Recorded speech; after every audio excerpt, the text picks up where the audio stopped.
talking to Roy Weiss, the Managing Director of Sunland Australia RV.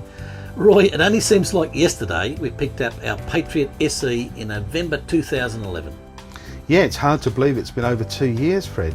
I reckon we've been everywhere, mate. You've been just about everywhere you wanted to go, or? Well, we started off in Tasmania, Yep. and we went right up the Stuart Highway, in particular, all around Australia, and especially the Gibb River Road.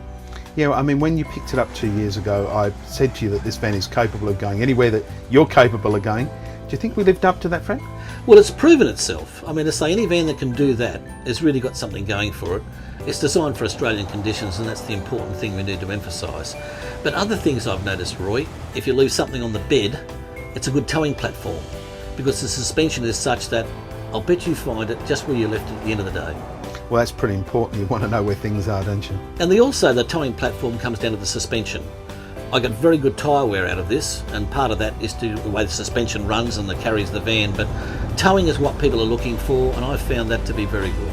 Excellent. And of course, over the last couple of years, we haven't been sitting around here either. We've been following you on your DVDs, Fred, but also doing some more work on the van, as you'll find out.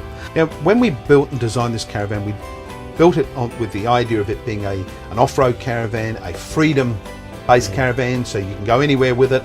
It has to be durable, it has to be strong, and it's got to stand up to those rough conditions. Fred, how well did we do that? I love the word freedom. Sums up what most of us want as caravanners, particularly the fact it is equipped through its solar panels to be independent of any power source. It's already got it there.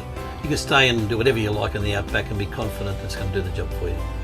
And it handled the conditions right, you believe? I had no problems with it. I mean, to say the common sense things are, don't you? You drop your pressures if you're off-road and drive according to the conditions. As most caravanners know, you'll have no problems. And it stood up to these conditions really well? Yes, it did. In fact, if you give it a wash, a quick wash, it'll come back not perfect, but I'll tell you what, looks mighty good. You know, I'll be really keen to hear any ideas or suggestions you've got for what we might be able to come up with for the future, Fred. I'll put the thinking cap on. I'll bet I can come up with some, Roy. Excellent stuff. Let's go and have a chat. Good on you, mate.